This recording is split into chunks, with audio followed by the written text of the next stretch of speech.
All எல்லாருக்கும் வணக்கம். Welcome to திவ்யாவின் கிச்சன்.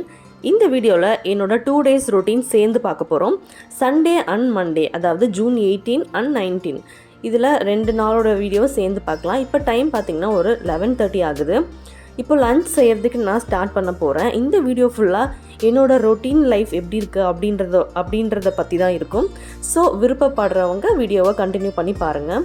இப்போ பார்த்திங்கன்னா நான் வந்து லன்ச் செய்ய போகிறேன். அதுக்கு முன்னாடியே மார்னிங் பிரேக்ஃபாஸ்ட் பண்ண அந்த பாத்திரம்லாம் இருக்குது பார்த்திங்களா, அது எல்லாமே வந்து அந்தந்த இடத்துல அடுக்கி வச்சுட்டு கவுண்டர் டாப் எல்லாமே க்ளீன் பண்ணிவிட்டு தான் நான் வந்து லன்ச் செய்ய ஆரம்பிப்பேன்.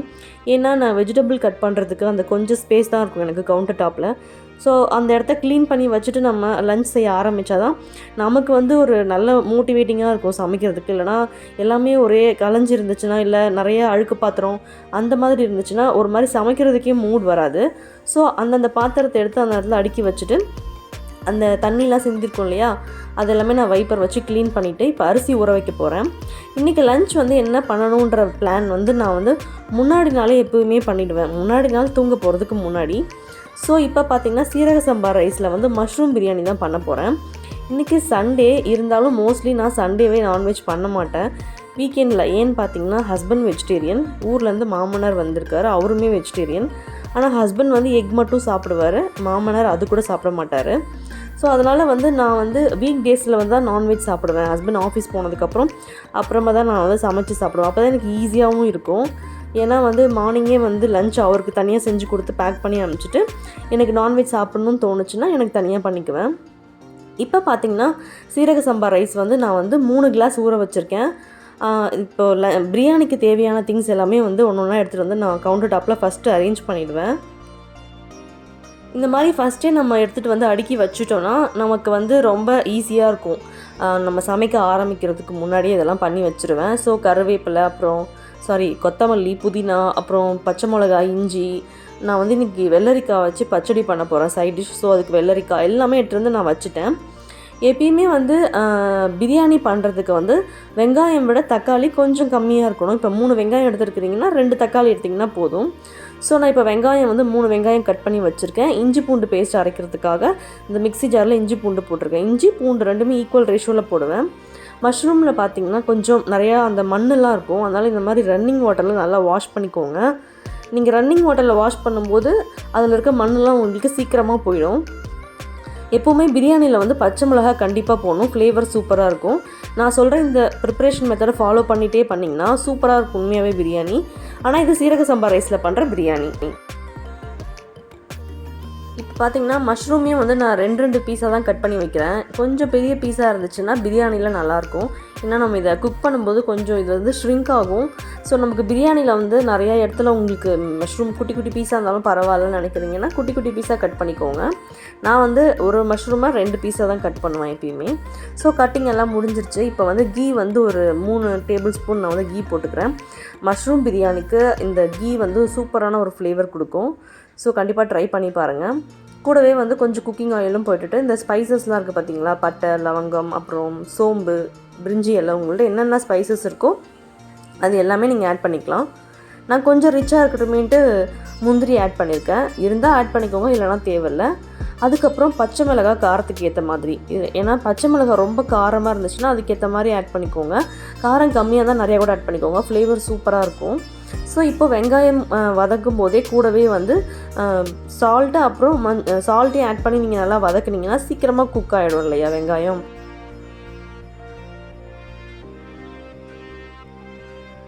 முக்கியமான ஒரு விஷயம் என்னென்னு பார்த்திங்கன்னா, இந்த மாதிரி நம்ம வெங்காயம் வதக்கும் போது பிரியாணிக்கு வெங்காயம் வந்து கோல்டன் ப்ரௌன் ஆகுற வரைக்கும் பொறுமையாக வதக்கணும்.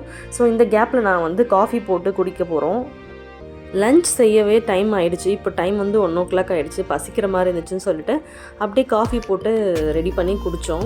இப்போ பார்த்திங்கன்னா அந்த கேப்பில் வந்து வெங்காயமும் நல்லா கோல்டன் ப்ரௌன் ஆகிடுச்சு. முக்கியமான ஒரு டிப் என்னென்னா, உங்களுக்கு பிரியாணி டேஸ்ட்டாக வரணும்னா முக்கியமாக தேவைப்படுற விஷயம் வந்து பொறுமை தான். ஏன்னா எல்லாத்தையும் 1 by 1 போட்டு பொறுமையாக நீங்கள் செஞ்சிங்கன்னா பிரியாணி வந்து ரொம்ப பர்ஃபெக்டாக வரும். இப்போ பார்த்திங்கன்னா நான் ஒரு 3 டேபிள் ஸ்பூன் வந்து இஞ்சி பூண்டு பேஸ்ட் ஆட் பண்ணுறேன். இந்த இஞ்சி பூண்டு பேஸ்ட்டுமே வந்து கம்மியாகவும் இருக்கக்கூடாது, நிறையாவும் இருக்கக்கூடாது. கரெக்டான விதத்தில் இருந்தால் தான் பிரியாணியில் அந்த ஃப்ளேவர் உங்களுக்கு சூப்பராக இருக்கும். நிறைய போட்டுட்டிங்கன்னா கசப்பாக இருக்கும், ஒரு மாதிரி பிரியாணியில் மசாலா தூக்கலாக இருக்க மாதிரி இருக்கும்.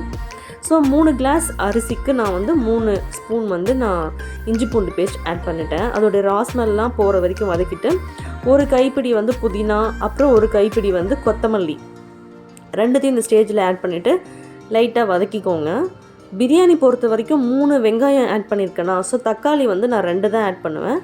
அந்த ரேஷியோ வந்து ரொம்பவே பர்ஃபெக்டாக இருக்கும். இப்போது வந்து தக்காளியை நான் ஆட் பண்ணிக்கிறேன். என்னை பொறுத்த வரைக்கும் எனக்கு வந்து பாஸ்மதியில் செஞ்ச பிரியாணியை விட சீரக சம்பாவில் செய்கிற பிரியாணி தான் ரொம்ப பிடிக்கும். ஆனால் என்ன, சீரக சம்பா பிரியாணி பண்ணும்போது ரொம்ப கேர்ஃபுல்லாக பண்ணணும், இல்லைனா குழஞ்சிடும். அந்த டிப்ஸையும் நான் உங்களுக்கு சொல்லித்தரேன். இப்போ தேவையான மசாலா ஐட்டம்ஸ்லாம், குழம்பு மிளகாய் தூள், அப்புறமா வந்து கலருக்காக காஷ்மீரி ரெட் சில்லி, அப்புறம் கொரியாண்டர் பவுடர், கொஞ்சம் சீரக பவுடர், அதுக்கப்புறம் பிரியாணி மசாலா மட்டும் நான் ஆட் பண்ணிக்குவேன். இது எல்லாமே உங்கள் காரத்துக்கு ஏற்ற மாதிரி ஆட் பண்ணிக்கோங்க. இந்த ஆயிலே இது எல்லாமே நல்லா வதங்கி அந்த ஆயில் வந்து செப்பரேட் ஆகிட்டு வரணும். அதுக்கப்புறம் நம்ம கட் பண்ணி வச்சுருக்கோம் இல்லையா மஷ்ரூம், அதை வந்து நம்ம இதில் ஆட் பண்ணிக்க போகிறோம். தண்ணி எதுவுமே ஆட் பண்ணாதீங்க. கொஞ்சம் நேரம் வதக்குனிங்கன்னா உங்களுக்கு மஷ்ரூம்லேருந்தே தண்ணி விடும். ஸோ நல்லா குக் பண்ணிக்கோங்க. வேறு எதுவுமே நீங்கள் எக்ஸஸாக ஆட் பண்ண தேவையில்ல. பிரியாணியில் சிம்பிளாக பண்ணிங்கனாலே உங்களுக்கு டேஸ்ட்டு சூப்பராக வரும்.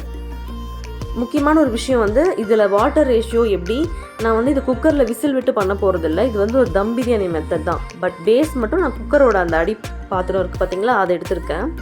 இன்னமும் பசி பயங்கரமாக வர ஆரம்பிச்சிச்சு. ஸோ சைட்லேயே நான் வந்து மிக்சரும் அப்படியே சாப்பிட்டுட்டே சமைச்சிட்ருக்கேன். டைம் பார்த்திங்கன்னா இப்போ 1:30 ஆகிடுச்சு. நார்மலாக சமைக்கிறதுக்கு ஒரு 1 hour ஆகுதுன்னு வச்சுக்கோங்களேன். இந்த மாதிரி வீடியோ எடுத்துகிட்டே சமைக்கிறதுக்கு லிட்ரலாக 2 hours ஆகும் கண்டிப்பாக. ஏன்னா அது ஆங்கிள் மாற்றி மாற்றி வச்சு ரெடி பண்ணுறதுக்கே.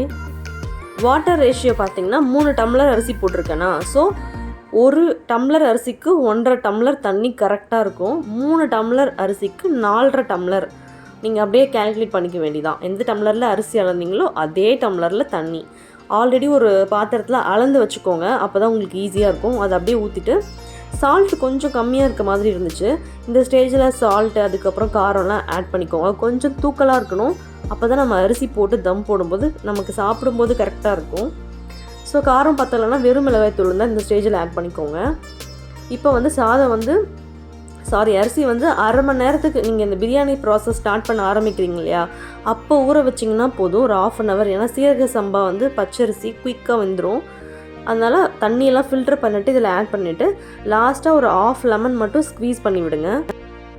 லெமன் வந்து ஃபஸ்ட்டே ஆட் பண்ணிங்கன்னா அது குக் ஆகும்போது லைட்டாக ஒரு கசப்பு தன்மை வர மாதிரி எனக்கு ஒரு ஃபீல் இருக்கும்.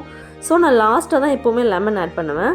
ஆட் பண்ணிவிட்டு நல்லா மிக்ஸ் பண்ணிவிட்டு, இப்போது வந்து இந்த அரிசியும் தண்ணியும் நல்லா குக் ஆகிட்டு ஒரே லெவல் வரும். அப்போ தான் நம்ம வந்து பிளேட் போட்டு மூடி தம் போட போகிறோம். இது கொஞ்சம் நேரம் வந்து வேக விடுங்க. இப்போ பாருங்கள், அரிசி தண்ணி ரெண்டும் ஒரே லெவலில் இருக்குது.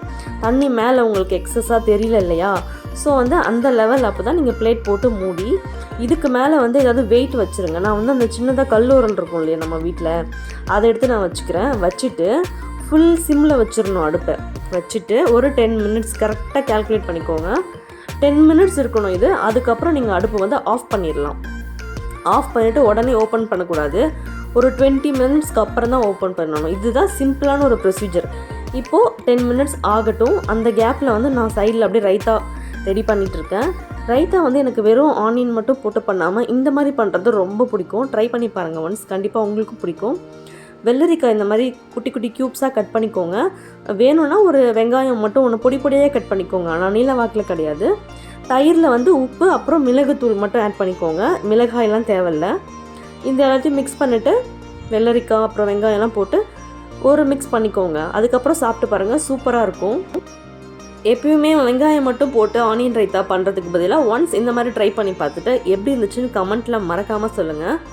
ஸோ 10 minutes வந்து நமக்கு பிரியாணி சைடில் ரெடி ஆகிட்டே இருக்குது. அது 10 minutes முடியட்டும். இப்போ அடுப்பை நான் ஆஃப் பண்ணிட்டேன். ஆஃப் பண்ணதுக்கப்புறம் 10 to 20 minutes அப்படியே அதை டிஸ்டர்ப் பண்ணாமல் விட்டுருங்க. அப்போ தான் அதில் இருக்க சாதம் எல்லாம் நல்லா தம் ஆகி உங்களுக்கு உதிரி உதிரியாக சூப்பராக பிரியாணி கிடைக்கும். இப்போ அந்த 20 minutes ஆனதுக்கப்புறம் தான் நான் ஓப்பன் பண்ணுறேன். இப்போ ஓப்பன் பண்ணதுக்கப்புறம் உங்களுக்கு பிரியாணி பாருங்கள், ரொம்ப சூப்பராக இருக்கும். நான் கலர் பவுடர்லாம் ஆட் பண்ணல, உங்களுக்கு வேணும்னா ஆட் பண்ணிக்கோங்க. நல்லா உதிரி உதிரியாக நமக்கு பார்க்கும்போதே தெரியும் கரெக்டாக வந்திருக்கு. ஸோ அந்த பிரியாணி செஞ்சு முடிச்சு நம்ம அந்த பிளேட்டை ஓப்பன் பண்ணோம் தெரியுமா, அப்போ வந்து இது பர்ஃபெக்டாக வரணும் அப்படின்னு நான்லாம் ப்ரேவே பண்ணிக்குவேன். இல்லைனா மனசே ரொம்ப கஷ்டமாயிடும். அவ்வளோ நேரம் நம்ம குக் பண்ணிவிட்டு கொஞ்சம் குழஞ்சி போயும் அப்படி வந்துச்சுன்னா பிரியாணியோட டேஸ்ட்டே சுத்தமாக வந்து நல்லா இல்லாத மாதிரி ஆகிடும். ஸோ ஸோ ரொம்ப பர்ஃபெக்டாக வந்திருக்கு. இது வரைக்கும் நான் செஞ்சதில்லை, இன்றைக்கி ரொம்ப ரொம்ப பர்ஃபெக்ட்னே சொல்லலாம். இந்த ப்ரொசீஜர் தான் அப்படியே same chicken biryani mutton biryani எல்லாத்துக்குமே இதே ப்ரொசீஜர் தான். ரொம்பவே உதிரியாக வந்திருக்கு. சீரக சம்பா வந்து எனக்கு தலப்பாக்கட்டியில் பிரியாணி ரொம்ப பிடிக்கும். அதே மாதிரி ஜூனியர் குப்பண்ணாவும் நல்லாயிருக்கும் அந்த சீரக சம்பா ரைஸில் செய்கிற பிரியாணி. ஸோ எங்களோட சண்டே அன்றைக்கு அப்படியே பிரியாணி மஷ்ரூம் பிரியாணி கூடவே வந்து குக்கும்பர் போட்டு ரைத்தா, எங்கள் 2 பேருக்கு மட்டும் பாயில்டு எக் வச்சுக்கிட்டேன். நல்லா உதிரியாக இருந்துச்சு. ஸோ ஹாப்பியாக எங்களோட சண்டே வந்து இப்படி தான் போச்சு. என் ஹஸ்பண்ட் வந்து அவருக்கு மஷ்ரூம் பிரியாணி பன்னீர் பிரியாணி இதெல்லாம் வந்து ரொம்ப பிடிக்கும். ஏன்னா வெஜிடேரியனாக இருக்கிறதால அவருக்கு வேறு ஆப்ஷன் கிடையாது. இது இல்லைனா வெஜிடபிள் பிரியாணி அவ்வளோதான். ஸோ நான் மோஸ்ட்லி வீக்கெண்டில் இது தான் நான் பண்ணுவேன். ஸோ வந்து அவர் அப்புறம் மாமனார் 3 பேருக்குமே நான் சொன்னேன் பார்த்தீங்களா, இந்த வெள்ளரிக்காய் போட்ட ரைத்தா கண்டிப்பாக ட்ரை பண்ணி பாருங்கள். உங்களுக்கு ரொம்ப பிடிக்கும். அது பிரியாணி கூட வச்சு சாப்பிடும்போது காம்பினேஷன் சூப்பராக இருக்கும். ஸோ நம்மளை மாதிரி ஹோம் மேக்கருக்கு வந்து இந்த மாதிரி ரெசிபி பண்ணதுக்கப்புறம் வீட்டில் இருக்கவங்களாம் அதை சாப்பிட்டுட்டு நல்லா இருக்குன்னு சொன்னாங்கன்னா நம்ம சாப்பிட்ட மாதிரி ஆகிடும். அதுவே பாதி வயிறு ஃபில் ஆன மாதிரி இருக்கும் இல்லையா. நானுமே அந்த ஃபீட்பேக் செஷனுக்காக தான் இப்போ வெயிட் பண்ணிகிட்ருக்கேன். ஸோ என் ஹஸ்பண்ட் பார்த்தீங்கன்னா ஜென்யூனான ரிப்ளை தான் கொடுப்பாரு. நல்லா இல்லைன்னு சொல்லிடுவார். உண்மையாகவே நல்லா இருக்குன்னு சொன்னார். ஸோ கண்டிப்பாக ட்ரை பண்ணி பாருங்கள் நீங்களும். இப்போ பார்த்தீங்கன்னா மண்டே மார்னிங் தான் சென்னையில் சண்டே நைட்லேருந்தே சரியான மழை பெய்யும் அப்படின்னு யாருமே எக்ஸ்பெக்ட் பண்ணியே இருக்க மாட்டாங்க. அப்படி ஒரு மழை சண்டே நைட்லேருந்து பயங்கரமான இடி. அதுக்கு மண்டேவும் கண்டினியூ ஆகிட்டே இருக்குது. பட் கிளைமேட் பார்த்திங்கன்னா செம்ம கூலாக இருக்குது. ரொம்ப நாளைக்கு அப்புறம் வந்து வீட்டில் வந்து ஃபேன் போடாமையே குளிருது, ஃபேன் போடாமல் இருக்க முடியுது. ஸோ வந்து எங்கள் ஏரியாவில் பார்த்திங்கன்னா இப்படி ஃபுல்லாக அங்கங்கே தண்ணி நின்றுட்டு இருந்துச்சு. பார்க்கவே ரொம்ப அழகாக இருந்துச்சு. இன்றைக்கி கிளைமேட் ரொம்ப சூப்பராக இருந்தது. ஸோ ஜாலியாக காலையில் ஏஞ்சி நின்று வேடிக்கை பார்த்துட்ருந்தேன். ஸோ என்னோடய பிரேக்ஃபாஸ்ட் லன்ச் எல்லாமே நான் வந்து 10 o'clock முடிச்சிருவேன். ஏன்னா ஹஸ்பண்ட் வந்து ஆஃபீஸ் டைமுக்குள்ளே எல்லா வேலையுமே நான் முடிச்சிருவேன். குக்கிங் ஒர்க் எல்லாமே. அதுக்கப்புறம் இருக்கிற சின்ன வேலைகளை பார்ப்பேன். ஸோ வந்து இன்றைக்கி ட்ரெஸ் வாஷ் பண்ணணும். மழை வந்துருச்சுனாலும் எனக்கு ரொம்ப கஷ்டமாக இருக்கும். ஏன்னு பார்த்தீங்கன்னா துணி வந்து துவைச்சி காய போடவே அதுக்கே பெரிய வேலையாக இருக்கும். எல்லாருக்கும் ஒரு கஷ்டம்னா நம்மளை மாதிரி ஹோம் மேக்கருக்கு வந்து துணி காய போடுறது ரொம்ப கஷ்டம் மழை காலத்தில். சரி பார்க்கலாம், மழை கொஞ்சம் விட்டுருக்கு, துணி வாஷ் பண்ணி போட்டுடலாம். எனக்கு பார்த்திங்கன்னா இந்த பால்கனி குட்டி பால்கனி இருக்கும், அதிலே காய போட்டுக்கலாம். ஆனால் மழை அதிகமாக பெஞ்சதுன்னா இதில் சாரல் அடிக்க தான் செய்யும். ட்ரை பண்ணி பார்க்கலாம். கொஞ்சம் காஞ்சதுக்கப்புறம் நம்ம உள்ளே எடுத்துகிட்டு வந்து போட்டுக்கலாம் அப்படின்னு பிளான் பண்ணி நான் வந்து மிஷின் போட்டு விட்டுட்டு அப்படியே கொஞ்சம் எனக்கு எடிட்டிங் ஒர்க் இருந்துச்சு, அதையும் பண்ணிகிட்டு இருந்தேன். இன்றைக்கி வந்து ஒரு பெரிய ஒரு பேட் டேனே சொல்லலாம் எனக்கு. ஏன்னு பார்த்தீங்கன்னா நாங்கள் ராமேஸ்வரம் போயிருந்தோம். ஸோ அந்த வீடியோவை வந்து எடிட் பண்ணி போடணும் அப்படின்னு ரொம்ப ஆசைப்பட்டு 2 days அதுக்காக நான் உட்காந்து ஒர்க் பண்ணேன். 2 days ஒர்க் பண்ணாலும் எடிட் பண்ணி அப்லோடும் பண்ணிட்டேன். பண்ணதுக்கப்புறம் தான் அந்த வீடியோவை நான் செக் பண்ணால் ஆடியோவும் வீடியோவும் மிஸ்மேட்ச் ஆகிடுச்சு. அதாவது ஆடியோ முன்னாடி போகுது, வீடியோ பின்னாடி இருக்குது. அச்சோ என்ன பண்ணுறதுன்னு தெரியல. சரி நம்ம டெலிட் பண்ணிவிட்டு திருப்பியும் எடிட் பண்ணி போடலாம் அப்படின்னு சொல்லிட்டு அவசரப்பட்டு டக்குன்னு டெலிட் பண்ணிட்டேன். பார்த்தீங்கன்னா நான் பேக்கப் வச்சுருந்ததும் டெலிட் பண்ணிட்டேன் போல இருக்குது. என்னால் அந்த வீடியோவை இதுக்கப்புறம் புதுசாக ஃப்ரெஷ்ஷாக எடுத்து ஃபஸ்ட்லேருந்து நான் எடிட் பண்ணி தான் நான் அப்லோட் பண்ணணும். எனக்கு ரொம்ப கஷ்டமாக போச்சு. சரி ஓகே நம்ம என்ன பண்ண முடியும், சில நேரம் வந்து ஹேப்பன்ஸ் தானே அப்படின்னு நினச்சிட்டு நான் திருப்பியும் அந்த வீடியோவை அப்லோட் பண்ணுறேன் கண்டிப்பாக. ஸோ அப்படியே ரொம்ப டென்ஷனாக இருந்தது. அதனால் பிளாக் டீ குடிக்கலாம் அப்படின்னு சொல்லிட்டு பட்டை லவங்கம் அப்புறம் ஏலக்காய் இஞ்சி புதினா டீ தூள்லாம் போட்டுட்டு லாஸ்ட்டாக லெமன் ஸ்க்வீஸ் பண்ணி விட்டுட்டு, இதை நீங்கள் லெமன் டீனும் சொல்லலாம் பிளாக் டீனும் சொல்லலாம், எல்லா விதமான ஸ்பைசஸும் ஆட் பண்ணிட்டேன். பட் டேஸ்ட் ரொம்ப சூப்பராக இருக்கும். இந்த டென்ஷனை குறைக்கிறதுக்கு இந்த பிளாக் டீ வந்து உண்மையாகவே ரொம்பவே எனக்கு ஹெல்ப் பண்ணுச்சு. உங்களில் யாருக்காவது இந்த மாதிரி டெலிட் பண்ண வீடியோ வந்து ரெக்கவர் பண்ண முடியும் அப்படின்னு தெரிஞ்சால் கண்டிப்பாக எனக்கு கமெண்ட்டில் சொல்லுங்கள். அது ஒரு பெரிய ஹெல்ப்பாக இருக்கும். நான் வந்து யூடியூப்க்கு வந்து மெயில் தான் பண்ணியிருக்கேன். அவங்க வந்து எப்போ ரிப்ளை பண்ணுவாங்க என்ன பண்ணுவாங்க எனக்கு தெரியல. இல்லை ஃப்ரெஷ்ஷாக உட்காந்து நான் வந்து எடிட் பண்ணணும். இன்றைக்கி சரியான மழைன்றதுனால ஹஸ்பண்ட் ஒர்க் ஃப்ரம் ஹோமே பண்ணார். சரி ஓகேன்னு சொல்லிவிட்டு எல்லாருக்குமே நான் வந்து பிளாக் டீ போட்டிருந்தேன். ஸோ அவருக்கும் கொடுத்தோன்னே அவருக்கும் ரொம்ப ஹாப்பி ஆகிட்டார். இந்த மழை டைமில் வந்து இந்த மாதிரி சூடாக ஏதாவது குடிக்கணும்னு தோணும் இல்லையா. மோஸ்ட்லி நான் மில்க் டீ தான் போடுவேன். இன்றைக்கி தான் என்னமோ நம்ம இந்த மாதிரி லெமன் அப்புறம் இதெல்லாம் புதினாலாம் போட்டு குடிக்கலான்னு தோணுச்சு. உண்மையாகவே நல்லா இருந்துச்சு. ஆனால் வந்து என்ன தான் வந்து பிளாக் டீ போட்டு குடித்தாலும் சோகத்துலேருந்து இன்னும் எழுந்து வரவே முடியல. ஏன்னா நம்ம கண்டினியூஸாக ஒரு 2 days ஒரு எஃபோர்ட் போட்டிருப்போம் இல்லையா. வீட்டில் இருக்க வேலையெல்லாம் முடிச்சுட்டு ஃப்ரீயாக இருக்க அந்த டைமில் நான் வந்து எடிட்டிங் பண்ணுவேன். அதுவும் வந்து ராமேஸ்வரம் வீடியோ பார்த்திங்கன்னா என்னால் 45 மினிட்ஸ் கம்மி பண்ணவே முடியல. ரொம்ப பெருசாக இருந்தாலும் வந்து வியூவர்ஸ்க்கு வந்து அது ஒரு போரிங்காக இருக்கும் அப்படி சொல்லிட்டு நான் வந்து ரொம்ப டைமை வந்து ரொம்ப எவ்வளோ என்னால் குறைக்க முடியுமோ அவ்வளோ குறைச்சிருவேன். 30 மினிட்ஸ்க்கு மேலே என்னால் குறைக்கவே முடியல. ஸோ அரை மணி நேரம் வீடியோ அது. அதுக்காக வந்து நான் நைட் 11 o'clock வரைக்கும் உட்காந்து அந்த இன்ஃபர்மேஷன்லாம் கேதர் பண்ணி நான் வந்து ட்ரை பண்ணி எடிட் பண்ணேன். கடைசியில் வந்து இப்படி ஆகிப்போச்சு. சரி, உங்களை யாருக்காச்சும் வந்து ஐடியா இருந்துச்சுன்னா கண்டிப்பாக எனக்கு வந்து அது எப்படி ரெக்கவர் பண்ணுறதுன்னு சொல்லுங்கள். இப்போ பார்த்திங்கன்னா டைம் வந்து ஈவினிங் ஒரு 6 ஆக போகுது. இந்த மாதிரி மழை காலம் வந்தாலும் ஏதாவது சூடாக சாப்பிட்ணுன்னு தோணும்.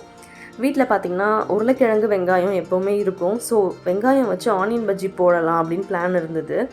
உருளைக்கிழங்கு பட் எனக்கு அவ்வளோ பிடிக்கல. ஸோ வெறும் ஆனியன் மட்டும் போதும் அப்படின்னு சொல்லிட்டு ஆனியன் எடுத்துகிட்டு வந்துட்டேன். டைம் வந்து 6 மணி ஆக போகுது. சரி ஓகே அப்படி சொல்லிட்டு என்கிட்ட வந்து இந்த பஜ்ஜி போண்டா மிக்ஸ் இருக்குது பார்த்திங்களா, அது ஒரு பேக்கெட் இருந்துச்சு. ஸோ நம்ம அதிலே அப்படியே ஆனியன் பஜ்ஜி போட்டுடலாம் அப்படின்ட்டு அதை கட் பண்ணி போட்டுட்டு, எப்போயுமே ஆனியன் பஜ்ஜி இந்த மாதிரி உள்ளே ஏதாவது ஸ்டஃப் வச்சு ஒரு பஜ்ஜி போடுறீங்கன்னு வச்சுக்கோங்களேன், எல்லா பஜ்ஜியுமே ஸ்டஃப் வச்சு தான் போடுவாங்கள்ல. ஓகே, கொஞ்சம் திக்கு அந்த பேஸ்ட் வந்து கொஞ்சம் திக்காக இருக்கணும். அப்போ தான் வந்து இப்போ வெங்காயம் அந்த ஸ்லைஸாக கட் பண்ணி அதுக்குள்ளே டிப் பண்ணி எடுக்கும்போது அது மேலே அந்த மாவு அப்போ தான் ஒட்டும். ரொம்ப தண்ணியாக இருந்துச்சுன்னா அந்த மாவு ஒட்டாது. ஸோ அதுக்காக கொஞ்சம் அந்த பேஸ்ட் வந்து ரொம்ப இல்லாமல் லைட்டாக திக்காக இருக்கணும் அதோட கன்சிஸ்டன்சி. பஜ்ஜி மாவு போடுவீங்க இல்லையா, வாழைக்காய் பஜ்ஜி, அந்த மாவை விட கொஞ்சம் இதுக்கு திக்காக இருக்கணும். இதுதான் நான் சொல்ல வந்த மெசேஜ் ஆக்சுவலாக. ஸோ ஆனியன் வந்து இந்த மாதிரி தின் ஸ்லைசஸாக கட் பண்ணிக்கோங்க. இது வந்து பார்த்து கட் பண்ணணும். ஏன்னா பெரிய பெரிய ஸ்லைசஸாக கட் ஆகிடுச்சுன்னா அது நமக்கு சாப்பிடும்போது டேஸ்ட் கொடுக்காது. தின் ஸ்லைசஸாக இருந்தால் தான் சூப்பராக இருக்கும். நான் வந்து பீச்சுக்கெலாம் போனோன்னா நமக்கு பஜ்ஜி வாங்கி சாப்பிடுவோம் இல்லையா, அதில் மிக்சிங் ஒரு பிளேட் வாங்குவோம் பார்த்தீங்களா. பட் எனக்கு என்னவோ அதில் ஆனியன் பஜ்ஜி தான் ரொம்ப டேஸ்ட்டாக இருக்க மாதிரி இருக்கும். நாங்கள் ஃப்ரெண்ட்ஸாக போகும்போதும் சரி, இல்லை ஃபேமிலியாக போகும்போதும் சரி, இந்த ஆனியன் பஜ்ஜி தான் எல்லாருக்குமே அந்த மிக்சிங் பிளேட்டில் ஆனியன் பஜ்ஜி தான் தேடி எல்லாருமே சாப்பிடுவோம். ஸோ 6 o'clock ஆகிடுச்சு. சரி அப்படியே விளக்கும் ஏற்றிட்டு நம்ம வந்து இன்றைக்கி வந்து மூடும் சரியில்லை, நம்மளோட வீடியோ இப்படி ஆயிடுச்சுன்னு சொல்லிட்டு கடவுள்கிட்ட ப்ரே பண்ணிவிட்டு ஏதாச்சும் ஒரு ரூபத்தில் அதை ரெக்கவர் பண்ணுறதுக்கு யாராச்சும் ஒரு சப்ஸ்கிரைபர் கூட கமெண்ட் பண்ணாங்கன்னா ரொம்பவே நல்லாயிருக்கும். ஏதாவது ஒரு ரூபத்தில் வந்து எனக்கு ரெக்கவர் பண்ணுறதுக்கு ஐடியா கூடன்னு வேண்டிக்கிட்டு பஜ்ஜி போட ஆரம்பிச்சிட்டேன். நான் கூகுளில் யூடியூப்பில் ஹோல் டேவும் சர்ச் பண்ணேன். பட் எனக்கு எந்த விதமான அதுக்கான எந்த ஒரு பாசிட்டிவ் ரிசல்ட்டும் கிடைக்கல. என்னால் ரெக்கவரும் பண்ண முடியல. நிறைய ஆப்லாம் இன்ஸ்டால் பண்ணியும் ட்ரை பண்ணி பார்த்துட்டேன். இப்போ அப்படியே வந்து டிப் பண்ணி நான் ஆனியன் பஜ்ஜி போட்டுட்ருக்கேன். இந்த மழை காலம் சொல்ல முடியாது, வெயில் காலத்தில் வர மழையில் வந்து கிளைமேட் சூப்பராக இருக்குது. சென்னையில் ஃபேன் போடாமையே வீட்டுக்குள்ளே இருக்க முடியுதுன்னா பார்த்துக்கோங்க. கிச்சன்லலாம் நிற்கவே முடியாது, அவ்வளோ ஹாட்டாக இருக்கும். இன்றைக்கி வந்து ஒரு லீவ் டே கொடுத்த மாதிரி இருந்துச்சு. ஸோ பஜ்ஜியும் போட்டுட்டு ஈவினிங் நாங்கள் சாப்பிட போகிறோம். இதுதான் என்னோடய 2 days ரொட்டீன். என்னோடய வீடியோ உங்களுக்கு பிடிச்சிருக்குன்னா மறக்காமல் சப்ஸ்கிரைப் பண்ணிக்கோங்க, லைக் பண்ணுங்கள், ஷேர் பண்ணுங்கள், கமெண்ட் பண்ணுங்கள். தேங்க்ஸ் ஃபார் வாட்சிங்.